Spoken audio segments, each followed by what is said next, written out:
नावाने शेतकऱ्यांना देशोधडीला लावण्याचे प्रयत्न होत आहेत हे पाहिल्यानंतर फार दुःख वाटतंय. प्रदूषणकारी रासायनिक कारखाने, कोळसा प्रकल्प, नद्या आणि सागरातील प्राणीजीवन हे सगळं काही संपवत आहे. पण आठवा तो आधीचा काळ. तो आधीचा काळ किती सुंदर होता. गाव किती सुंदर होतं. नयनरम्य निसर्गाच्या कुशीत वसलेलं गाव किती छान होतं. गरिबी होती हो, पण मनाची श्रीमंती होती. सगळे निरोगी होते. खाडीचा शेत माझा जाम भारी होता. भाताचा कणगाना खलाबी होता. पण आता बदल जाम झालाय, कारण माझ्या शेताचा सौदा झालाय. फुकटचा पैसा आलाय आणि गावात बिल्डर आहे. आता बदल जाम झालाय, माझे गावात बिल्डर आलाय. ही मातीची कवला झेली तयासेचा पहिला गाव माझा जाम भारी होता.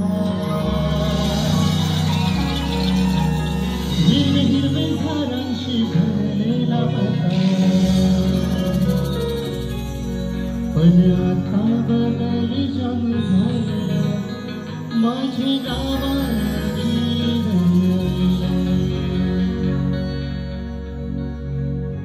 पण आता बदल जाम झालाय हे सांगताना काही जण कल्ला करतायत, पण ठाऊकच नाही आपण भूमिपुत्र म्हणून वावरतो, पण हीच भूमी आता आपल्या हातात राहिली नाही हो.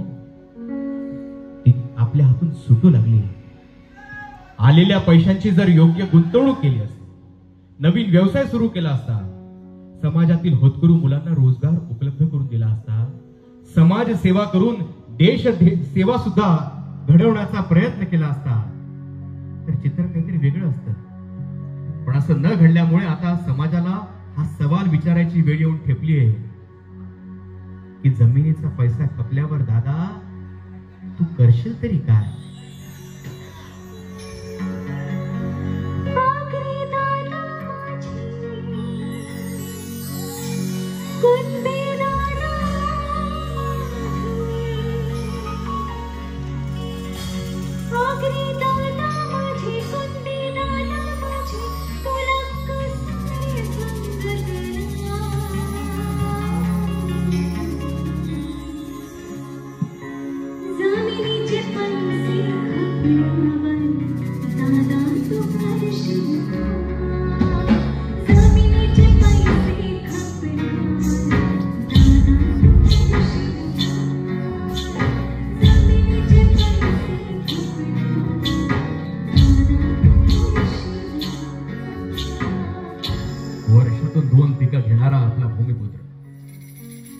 जमीन रणरणत्या उन्हात तापण्यासाठी थांबतो. प्रत्येक भरतीच्या वेळी खाडीचं पाणी शिता, पण खाडीतल्या रासायनिक सांडपाण्यामुळे आता जमीन नष्ट व्हायला सुरुवात. मग काय, रिअल इस्टेटवाल्यांनी आपल्यावर जाळं फेकलं. आपल्यापैकीच काही लोकांना पकडून थोडीशी फौज देऊ केली. त्या तुटपुंज्या पैशासाठी आपण आपल्याच माणसांना फसवू लागलो. अनेक जण मग या बिल्डर सोबत भागीदार झाले, तर काहींनी स्वतः बिल्डर होऊन या जमिनी बळकावून आपल्या इमारती बांधायला सुरुवात केली. रेती, वाळू, विटांचा पुरवठा असा जोडधंदा अनेक समाजातील लोकांनी जरूर सुरू केला. पण गंमत अशी झाली, आता दारात जेसीबी, डंपर उभे राहिले. अहो, पण खरी परिस्थिती फार बिकट आहे. आमच्या जमिनीवर बिल्डरांचे जीव जडले.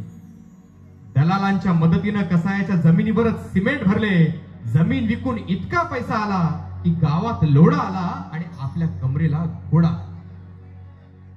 हाय दारानं आमच्या जेसीबी डंपर, आता गावाले झाले गो. पाहते बिल्डर, गावन बिल्डिंग टावर झाला.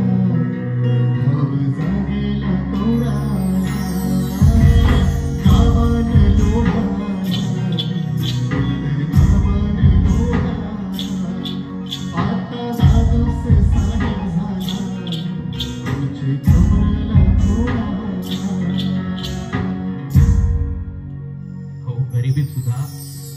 एक तीळ 7 जण वाटून खातात हो. पण अचानक पैसा आला की माणूस आपल्या माणसांना फसवू लागतो. पैसा नसला की प्रेम असतं, पण पैसा आला की वाद विवाद, नात्यात पैशांची प्रॉपर्टीची हाव आणि नात्यात उत्कृष्ट येणं हे तर साहजिकच आहे. कल्याण सापडगावचे जयंत कृष्णा पाटील म्हणतात की वार वरलांची ह जमीन सांभाळली सांडून रगत, राबले जाम्र तिचेसाठी, केली आयुष्याची मशागत. तिचे कणाकणामधी रूप मोलर सोन्याचा, बघा हिम्मत र तिची वसा फिर्या हातोसाचा. सुख दुकान माग उभी कसा तिचा फेरू उपकार, सुसून ऊन तान वादल वारा जसा एकीरेचा अवतार. नका सवता भुवायचा हाय पैशाची करून, नका नाचवू अंगावतीचे मतलबी सावकारा फसून. नको जमिनीचा पैसा कमवूर तिला ऐकून, नको जमिनीचा पैसा कमवूर तिला ऐकून. वार वरलांचं तेर धन ही लक्ष्मी ठेव सांभाळून, ही लक्ष्मी ठेव सांभाळून. आजी आजोबा होत तवर माझे आईत वाचणार, त्यानी जागा ऐकल्यावर तिला बंद झालं घरदार. पैशासाठी तोडलं नात गोत मामानी माझेर, मामुचे तान टोकन खातान पैसे आईचे नावान, मामुचे तान टोकन खातान पैसे आईचे नावान, मामुचे तान टोकन खातान पैसे आईचे नावान. या जमिनीसाठी आपण सगळेजण एकमेकांचा गळा आवळतो. विसरू नका, या जमिनीवर माझ्या आई एकविरेचं नाव आहे. आपण काही घेऊन आलो नाहीत आणि काहीही घेऊन जाणार नाही. आपण सगळेजण आलेला पैसा कुठे ना कुठे गुंतवतो किंवा अनेक ठिकाणी उडवतो. परिस्थिती, दागिने गेले, गाड्या गेल्या, इंग्लिशवरून देशीवर वेळ आली. जमिनीच्या व्यवहारात आता भाऊ बहिणीला सुद्धा फसवू लागले. बहिणी देखील कोर्टात हक्क सांगू लागल्या. अहो, बहिणीने भावाला कितीही ओवाळू दे, भावाने बहिणीला कितीही ओवाळणी टाकू दे, पण भावा बहिणीचं खरं प्रेम वडिलोपार्जित जमीन विकायच्या वेळेस तहसीलदाराच्या कार्यालयातच कळतं. नात्यांना नाती आता जमिनीमुळे भिडू लागली. 2 एकर जमीन बापासची, त्यावर घर हाय गोवाची. अर्धा हिस्सा पाहिजे तिला, तिनं खाण्याची कोर्टाने केस केली. भाऊस तुझा बाई साधा सुधा नाही, जमिनीचे पैशावर मजा केली. मोठं मोठं वकील आले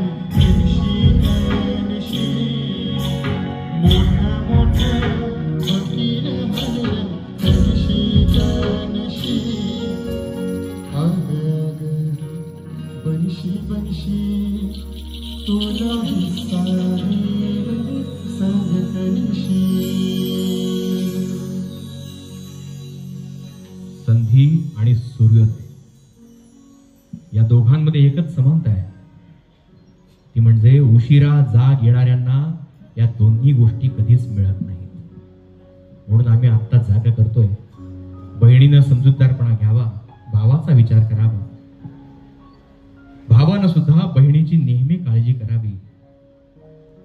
कारण पैशाचा आनंद आपण तेव्हाच घेऊ शकतो जेव्हा जवळची माणसं आपल्या सोबत असतात.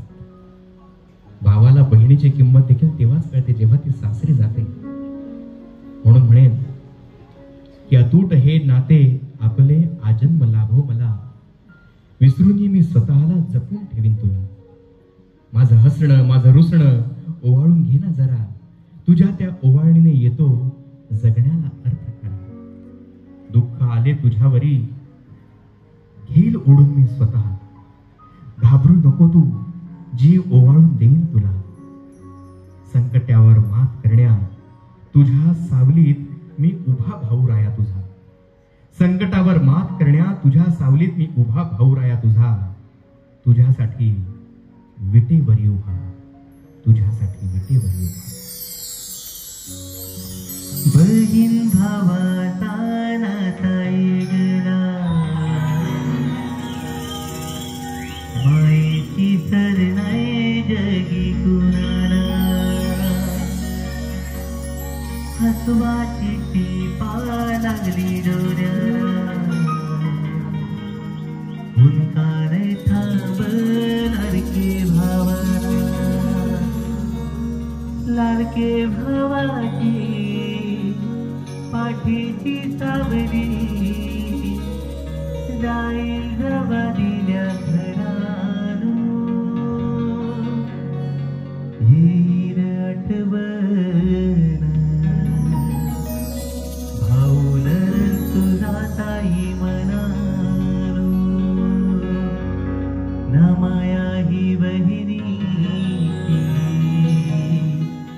नय शोधून भेटणार जगा.